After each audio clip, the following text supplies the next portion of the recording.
একটা পর্যায়ে তার মনে হয়েছে যে জীবন শেষ, জীবনটা তো শেষ হয়ে গেল, জীবনটা তো শেষ, 60 বছর চলে গেল। এখন তার রিয়েলাইজেশন হয়েছে না আমাকে নামাজ পড়তে হবে। দেখেন মসজিদের ভর্তি প্রথম দ্বিতীয় কাতার সব লাল দাড়িওয়ালা সাদা দাড়িওয়ালা, ইয়াং জেনারেশন নাই। ফজরের নামাজে আপনারা এসে দেখেন কি অবস্থা, আর ফজরের নামাজের প্রথম কাতারগুলো ভরে থাকে সাদা দাড়িওয়ালা লোক দিয়ে, সাদা দাড়িওয়ালা লোক দিয়ে ফজরের নামাজের প্রথম কাতার ভর্তি। ইয়াং তোমরা কোথায়? তোমাদের নামাজ পড়তে হয় না? ইয়াং জেনারেশনের তো ফজরের প্রথম কাতারে আসা উচিত নাকি? বৃদ্ধ মানুষ আসতে পারে না, লিফট দিয়ে নামছে, সিঁড়ি দিয়ে নামছে, লাঠি নিয়ে হেঁটে হেঁটে হেঁটে এসে ফজরের নামাজ পড়তে আসছে। কারণ জীবনের একটা পর্যায়ে তার মনে হয়েছে যে জীবন শেষ, জীবনটা তো শেষ হয়ে গেল, জীবনটা তো শেষ, 60 বছর চলে গেল। এখন তার রিয়েলাইজেশন হয়েছে না আমাকে নামাজ পড়তে হবে। দেখেন মসজিদের ভর্তি প্রথম দ্বিতীয় কাতার সব লাল দাড়িওয়ালা সাদা দাড়িওয়ালা, ইয়াং জেনারেশন নাই। আর যারা মাশাআল্লাহ আসছেন আলহামদুলিল্লাহ, কিন্তু পরিসংখ্যান কত? একটা এলাকায় একটা গ্রামে কত পার্সেন্ট মানুষ নামাজ পড়ে? এটা হচ্ছে পরিস্থিতি, আপনাকে বোঝাচ্ছি কেমন পরিস্থিতিতে আপনি এখন বসবাস করছেন। 1 2 কত পার্সেন্ট মানুষ যাকাত দেয়? যাকাত ফরজ না ওয়াজিব না সুন্নাত না মুস্তাহাব? কেউ যদি যাকাত অস্বীকার করে সে মুসলমান থাকবে না? থাকবে না। বহু শিল্পপতি কোটিপতি বাংলার মাটিতে আছে, লক্ষ কোটি কোটি টাকা, মানে কোটি কোটির টাকার বিজনেস, মিলস, ইন্ডাস্ট্রিজ, ফ্যাক্টরিজ, যাকাত দেয় না। সুবহানাল্লাহ। মাঝে মাঝে দান সৎকা করে, মসজিদে অনুদান দিচ্ছে, মাদ্রাসার অনুদান দিচ্ছে, ওয়াজ মাহফিলে অনুদান দিচ্ছে, যাকাত দেয় না।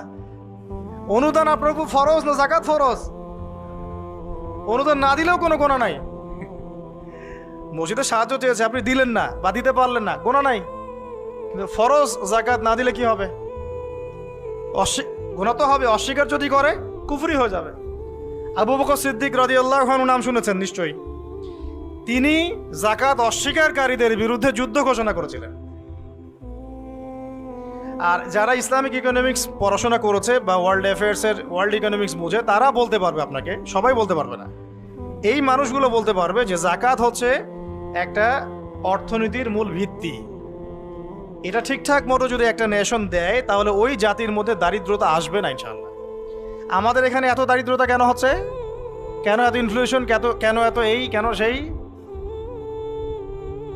দ্রব্যমূল্যের ঊর্ধ্বগতি, রিজার্ভ কমে যাওয়া, এইটা ওইটা অনেক তো কারণ আমরা ব্যাখ্যা করি। টকশোতে বসলে তো বুদ্ধিজীবীর অভাব নাই। হ্যাঁ, সব বুদ্ধিজীবী বাংলাদেশেই জন্ম নিছে।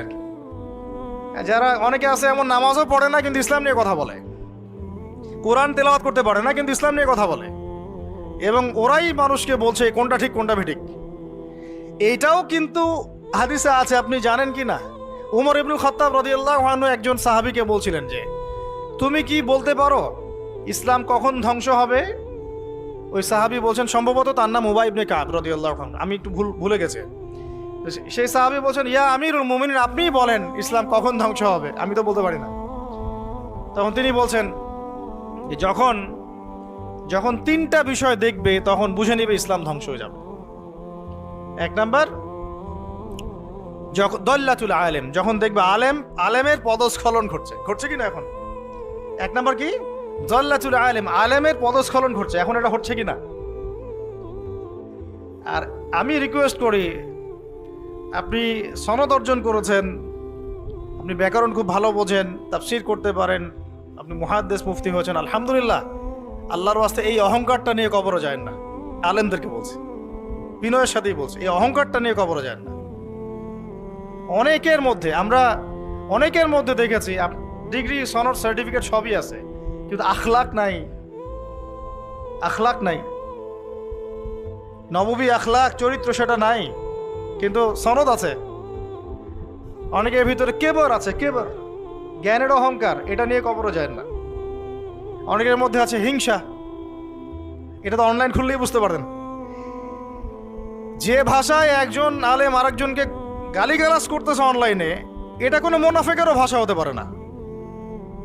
এই ভাষায় মুনাফিকরাও একে অপরকে গালিগালাজ করে না। এখন এমন ভাষায় আমরা গালিগালাজ করছি একজন আরেকজনকে অনলাইনে, খেয়াল করে দেখেন। এগুলো দেখে কি সাধারণ মানুষ আমাদেরকে ভালো বলবে মনে করেছেন? বরং সাধারণ মানুষের ইসলাম সম্পর্কে বিরূপ ধারণা সৃষ্টি হয়। আর কিছু মানুষ আছেন ওলামা একরামদের মধ্যে আল্লাহর ওলি, একদম আল্লাহর ওলি। তারা না এসব ফিতনা আছে না ফাসাদের মধ্যে, তারা আছেন বলেই